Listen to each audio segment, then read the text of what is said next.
Alors, je m'appelle Thierry Grunig et je suis le président de l'association Pur Lac Neuchâtel. Tu as commencé à faire cette association, tu l'as fait toi-même, tout seul ou en groupe en fait? Tu as réuni tout un groupe pour faire l'association. L'histoire de Pur Lac est assez intéressante parce que j'ai commencé à plonger en 2010 et les premières fois que j'ai plongé dans le lac, j'ai réalisé qu'il y avait des déchets, ce qui m'a beaucoup surpris. Et moi j'étais convaincu qu'il existait des journées de nettoyage du lac, j'en avais une fois entendu parler, je me suis dit ça existe. Et je suis allé auprès de mon club et j'ai dit c'est quand cette journée de nettoyage parce que j'aimerais bien participer parce que moi ça me choque ces déchets. Et on m'a dit ça fait 10 ans que ça n'existe plus cette journée de nettoyage. Alors j'ai dit bah faut organiser une journée, puis ils m'ont dit bah vas-y t'as qu'à le faire. Du coup j'ai réuni une fois lors d'une séance plein de plongeurs passionnés pour leur exposer mon idée qui était de créer une journée de nettoyage, créer une association qui allait organiser ces journées de nettoyage. J'ai réuni des plongeurs passionnés par l'écologie, par la plongée, et c'est grâce à ces gens-là, à ce comité qu'on a formé, qu'on a pu créer l'association et organiser ces journées de nettoyage qui réunissent chaque année une centaine de plongeurs. Donc en fait, officiellement, donc elle existerait depuis 2010 l'association Pur Lac. En fait depuis le 11, parce que c'est en 2010 que j'ai commencé à plonger, et on a créé l'association en mai 2011 pour faire notre première journée de nettoyage en août 2011 au quai Osterwald à Neuchâtel. D'accord, donc c'était la première plongée en août 2011. Non, c'était la première. En août 2011, c'était la première journée de nettoyage de Pur Lac. D'accord. Voilà. Et après, les années suivantes, à chaque fois, ça s'est bien passé, quoi. Il n'y a pas eu de soucis. On a fait 3 éditions de Pur Lac. La première édition, c'était en août 2011 au quai Osterwald de Neuchâtel. On a fait la deuxième édition aussi en août, c'était en 2012, c'était au Jeune-Rive à Neuchâtel. Ça, c'était épique, ça c'est sûr. sûr. Là, on avait vraiment remonté une quantité assez incroyable de déchets. Les 3-4 bennes, là, elles étaient remplies à la fin, je m'en souviens. À chaque édition de Pur Lac, on a rempli 2-3 bennes de déchets très volumineux, parce que voilà, on sort des caddies, des vélos, des trottinettes, des tentes. Des fois des choses un petit peu spéciales comme des baignoires, comme au Jeune-Rive, là, voilà, des baignoires, des télévisions, des canapés, des matelas, enfin tout un tas de choses.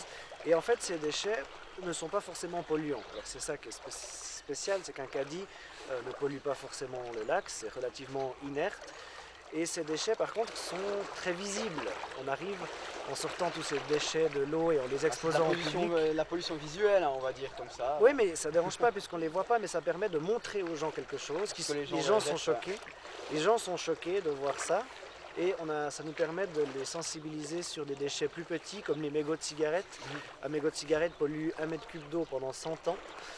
Et ça, on n'arrive pas à les sortir du lac. Donc si en sortant un caddie, on peut dire aux gens ne jetez pas vos mégots, commencez par ne pas jeter vos mégots, on a réussi à faire passer le message qu'on veut, quoi. En fait, plus les déchets sont gros, plus ça sensibilise le public en quelque sorte. Plus ça marque, on va dire, ça marque. Oui, c'est ça le but. On avait l'habitude, chaque fois qu'on organisait une journée de nettoyage, d'exposer nos déchets. Donc on faisait un immense tas de bordel au bord du lac, qui sentait très mauvais. Et les gens disaient, mais c'est scandaleux de jeter un caddie. On leur dit, c'est plus scandaleux de jeter un mégot. Et puis ça, tout le monde le fait. Pas forcément les gens qui ont bu, pas forcément les gens stupides, tout le monde le fait. Il faut commencer par enseigner à ces gens-là qu'un mégot, c'est dangereux et ça pollue l'eau. C'est quoi les déchets qui a le plus? C'est les bouteilles plastiques, les bouteilles en verre, globalement on va dire. Si on doit dire le déchet le plus commun. Voilà. Alors, en ville de Neuchâtel, le déchet le plus commun, c'est les canettes et les bouteilles. Entre autres.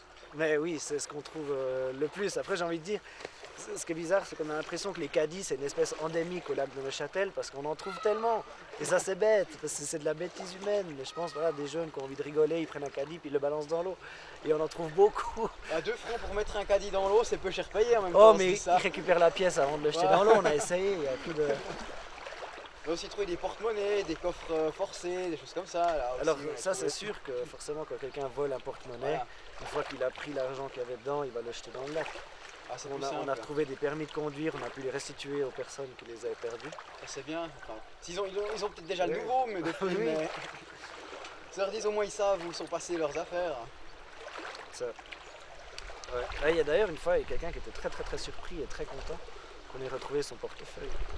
Et il n'y avait plus d'argent dedans, mais j'étais quand même content. Il tenait à son portefeuille en fait. Voilà. Et sinon, au niveau Pearl Axe, ça se passe toujours bien, il n'y a jamais eu de problème. Ben, on n'a jamais eu de problème un peu par chance, mais c'est vrai que la première année, on a eu 3 mois pour organiser notre première journée. Donc ça a été fait un peu improvisé. Alors on n'a eu aucun incident, on n'a eu aucun problème par chance. Et ensuite, lors des éditions suivantes, on a amélioré la sécurité, on a amélioré un tas de choses. Donc par chance, il ne s'est jamais rien passé. Après, on exige quand même à ce que les gens qui participent soient des plongeurs qui ont un brevet. Qui fassent attention. Ils ont une charte à signer où ils doivent faire attention à certaines choses. En même temps, on ne plonge pas dans des grandes profondeurs puisque tous les déchets qu'on trouve sont à un jet de pierre du bord. Donc dans une zone littorale, une zone qu'on appelle littorale, c'est jusqu'à 8 mètres de profondeur. C'est jusque là où il y a des plantes aquatiques. Au-delà, je ne sais pas que ça n'a pas d'importance, mais plus profond, on ne trouve pas de déchets parce qu'il n'y a pas des gens qui vont prendre un bateau pour aller au milieu du lac pour jeter un caddie. Voilà. Donc on va pas très profond, donc on prend pas non plus trop de risques. Voilà. Ouais. C'est vrai que si on remonte entre 4 et 8 mètres de profondeur d'un seul coup, il n'y a pas vraiment de risque à ce niveau-là.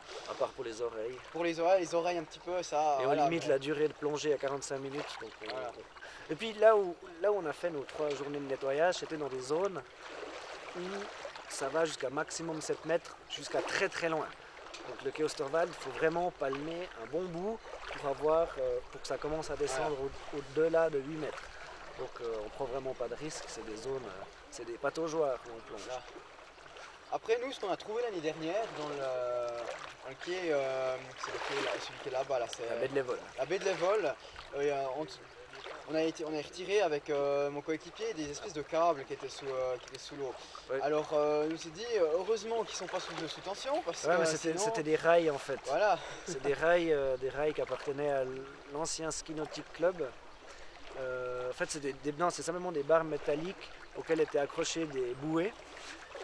Et depuis les bouées elles ont été enlevées, mais les rails métalliques sont restés au fond. Parce qu'il y avait comme du câble, ça ressemblait à des tuyaux avec du câble électrique dedans, puis en fait c'était vide et il n'y avait rien quoi, à l'autre bout. Donc, À ce propos, il y a eu l'été passé un incident malheureux. Un jeune qui s'est tué sur un câble qui était sous tension. Et 2 semaines avant, enfin c'était quelques semaines avant notre journée de nettoyage. Et du coup on a demandé à Viteos qu'ils nous garantissent qu'il n'y avait aucun câble sous tension à baie de l'Évole. On a demandé des garanties, ils ont pu nous les donner. Donc voilà, on a vraiment fait en sorte qu'il n'y ait pas d'accident. Mais c'est vrai que si on avait dû nettoyer une fois ici Port de Neuchâtel, on aurait pu avoir un accident. Ça normalement c'est pas censé être sous tension sous la flotte. Si, un câble électrique quand il est dans l'eau il est censé être sous tension et après il est censé passer sans être rompu. C'est pas censé électrocuter ce qui passe à portée. Ça c'est sûr. Mais bon ça il y a une procédure qui est en cours. Il censé avoir une tension très faible normalement qui était sans danger. Puis apparemment c'était pas le cas, donc là, voilà. Sinon si on revient à on s'éloigne un peu du sujet. Donc ça marche toujours bien, il y a de plus en plus de gens en fait, chaque année il y a de plus en plus d'inscrits, de bénévoles. Absolument pas. La première année on a eu 116. La première année on a eu 116 plongeurs, la deuxième année 121 et la troisième année on en a eu 96 je crois. Mais c'est absolument pas grave, on avait voulu l'année passée faire moins grand et cette année on veut faire encore moins grand parce que plus de 100 plongeurs c'est difficile à gérer. C'est trop de recharger les bouteilles et gérer le matériel, c'est assez compliqué. C'est beaucoup de logistique et nous on cherche pas forcément à faire du monde, mais c'est sûr que l'intérêt de... Les plongeurs ils viennent, ils ont de l'intérêt à participer à ça. Mais nous on cherche pas à faire beaucoup de monde, nous c'est plus l'action qui a un sens, qu'on ne veut pas faire 1000 personnes, ça sert à rien. Nous à 20 on pourrait sortir peut-être tout autant de déchets. Nous ce qui nous importe c'est de nettoyer ce lac, puis faire passer un message qui est de faire attention à ce qu'on jette dans le lac. Il ne faut rien jeter. Voilà. Sinon l'association elle fonctionne par don, par subventionnement de Neuchâtel, de la commune, ça se passe comment ? En fait on a la chance de ne pas avoir beaucoup de frais. Enfin on offre à boire et à manger aux plongeurs, mais là on a des sponsors qui nous donnent de l'argent, on a un sponsor qui nous fournit le matériel qu'on prête gratuitement aux plongeurs. Je connais un des fournisseurs pour les c'est Subsport qui vient de, oui, puis, il travaille chez nous maintenant. Là, on les paye, ces saucisses. On les paye, ces saucisses. On mais on a la ville et le canton de Neuchâtel qui assurent notre déficit si on en a. Donc si on perd de l'argent, on est remboursé par la ville qui a estimé qu'il nous devait de nous donner de l'argent pour ça, parce qu'on fait un travail qu'eux devraient faire eux-mêmes normalement. Voilà, donc en fait, on fait leur travail et puis bénévolement, du coup, si jamais il y a un souci, ils s'occupent des frais. Voilà.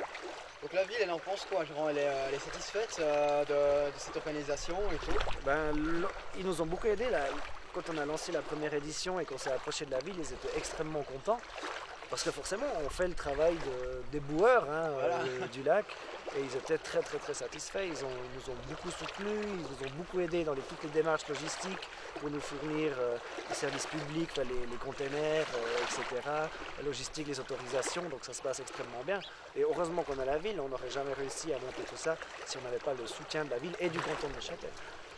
Après, c'est toujours une satisfaction quand on sort un objet du lac, parce que c'est comme on va dire un trophée pour la personne qui le sort. Enfin, moi, c'est un peu l'impression qu'on a quand on voit les gens sortir les vélos et tout. C'est un peu un genre de trophée. Là, on a sorti ça, regardez un peu, comme ça tout le monde, on l'expose à tout le monde. Tout le monde voit, oh, il y a un vélo plein d'algues et tout. Enfin, moi, c'est ce que je ressens. Après, toi, t'en penses quoi?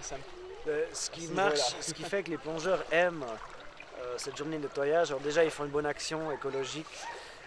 Et puis, c'est sûr que c'est comme une chasse au trésor. Quand on plonge, on veut trouver son déchet, on veut trouver son vélo, on veut trouver son caddie. Et quand on tombe dessus, moi qui ai fait beaucoup de repérage et je suis toujours à l'affût, à la recherche de gros objets, quels qu'ils soient, c'est fantastique de tomber sur un gros déchet. Après, de le sortir, c'est génial. On a l'impression que plus l'objet est gros, plus on est satisfait d'avoir fait une bonne action. Alors que ça pollue pas forcément, mais c'est fun. On a sorti des pneus de camions qui faisaient des centaines de kilos. Alors pour le sortir, je me souviens, pour le rouler sur les escaliers, c'était une catastrophe à sortir, mais celui qui l'a trouvé et qui l'a sorti. C'était rigolo, quoi, du coup. De toute façon, les plongeurs, c'est toujours la même chose. On ne peut pas parler pendant toute la plongée. Et quand on sort de l'eau, on a envie de raconter toute sa plongée en exagérant tous les poissons qu'on a vus qui font 10 mètres de longueur.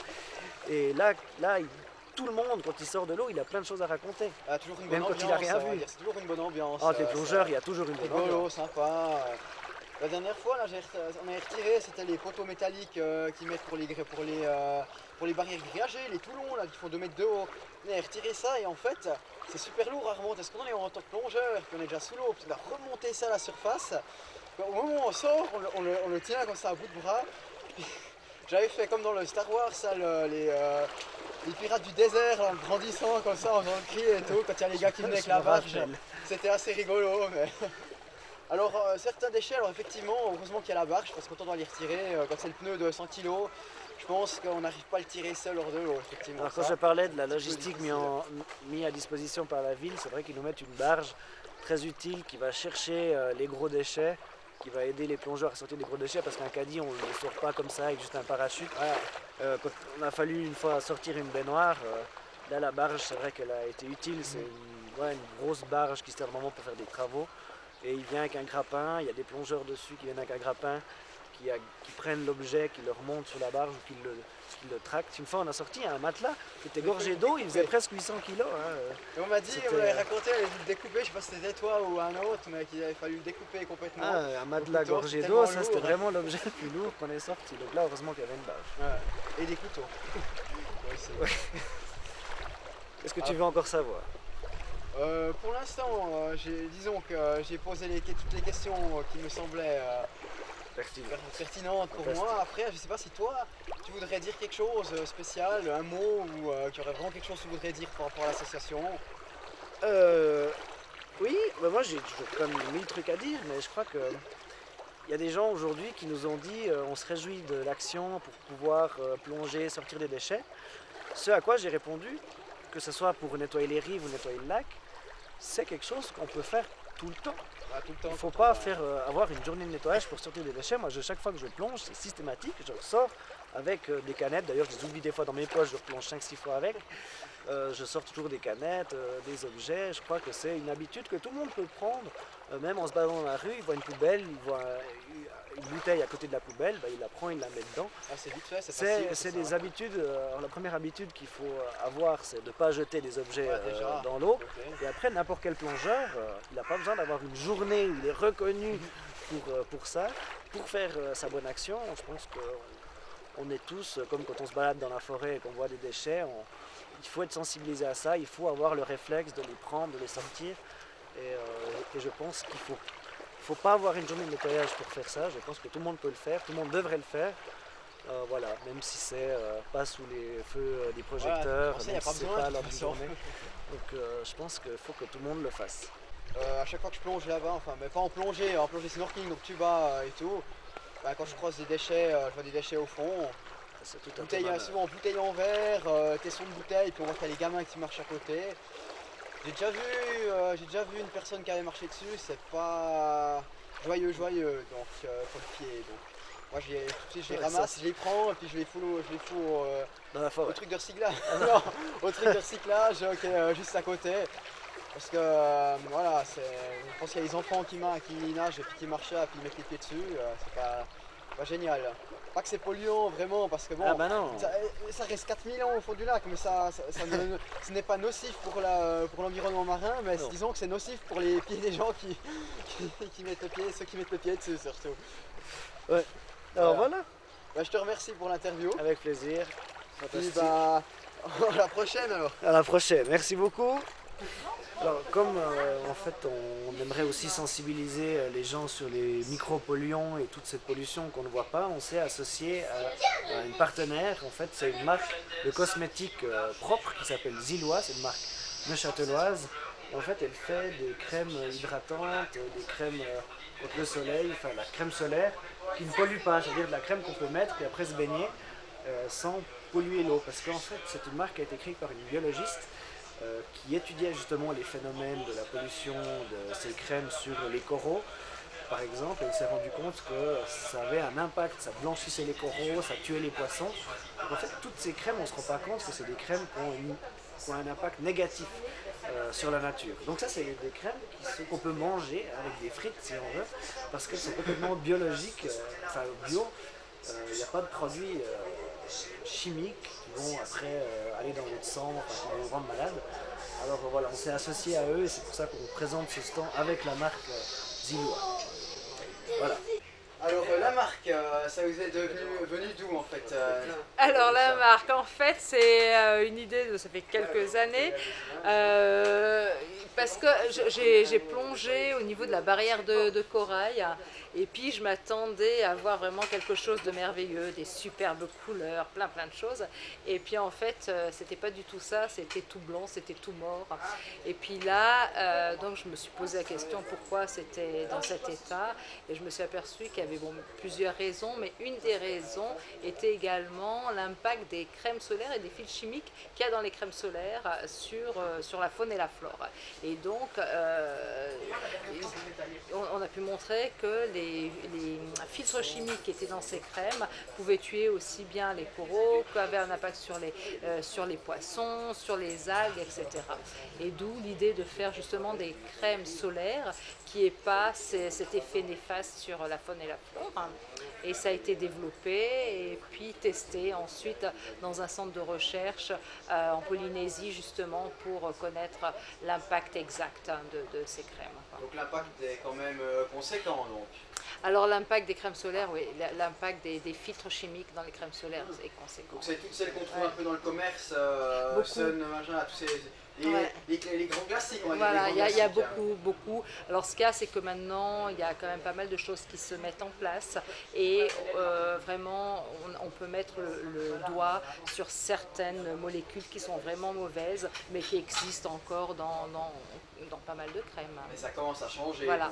Donc il y a quand même une prise de conscience et puis le fait de mettre ça en évidence, voilà, les consommateurs savent de plus en plus ce qui se passe et font attention. Après, donc vous avez créé une crème qui est neutre de tous ces agents. Voilà, neutre. Donc elle est bio, on va dire bio. Non, pas bio, voilà, parce que j'aime pas trop ce terme bio. Bonne pour l'environnement, enfin je dirais sans danger pour l'environnement. Voilà, donc en fait c'est une crème qui est sans danger sur l'environnement, mais aussi sans danger pour nous, parce que le gros souci qu'il y a actuellement, c'est maintenant tous ces produits qui ont des effets sur notre système hormonal, par exemple. Donc voilà, aussi, voilà, donc tout à fait. fait, donc qui soit voilà, pas allergique, etc. Thierry m'a dit avant on pouvait même l'utiliser pour manger des frites si on voulait avec. Il dit des bêtises. Sans danger. Quelqu'un a déjà testé? Non, non, je le ferai pas. Comme mayonnaise, c'est ça. Voilà. Non, non, c'est pas. Donc sinon, l'impact de votre marque, ça fonctionne, les gens ils font attention. Donc, alors oui, alors donc justement l'idée c'est que c'est une marque qui propose des produits qui soient bons, quoi. Mais en plus de ça, derrière il y a tout un aspect de sensibilisation, donc de pouvoir justement parler de ces problèmes, de la préservation des écosystèmes aquatiques également. Si on la vend du produit localisé ou je veux dire c'est international. Voilà, donc ça, alors c'était localisé jusqu'à ça fait pas longtemps et puis depuis peu, donc voilà, nous sommes en train de nous développer à l'extérieur dans des marchés. Justement là, on commence avec l'Europe, donc dans différents pays et puis principalement les dom-toms. Surtout il y a les récifs coralliens, voilà, surtout. Voilà, exactement. Quoi. Donc ça fait depuis combien de temps que ça existe Alors maintenant, on a commercialisé, ça fait à peu près 1 an. 1 an, voilà, d'accord. Ouais. Ça fait quoi? C'est relativement récent. Oui, c'est tout récent, c'est vraiment tout récent. Ça a bien démarré, donc. Oui, ça démarre bien, là, ça démarre bien, et puis voilà, il y a quand même une certaine reconnaissance, et puis voilà, et puis c'est vraiment apprécié voilà, auprès des gens qui sont vraiment sensibles à ces produits, quoi, justement à la biodiversité aquatique. Voilà. Je vous remercie pour la petite interview. De rien.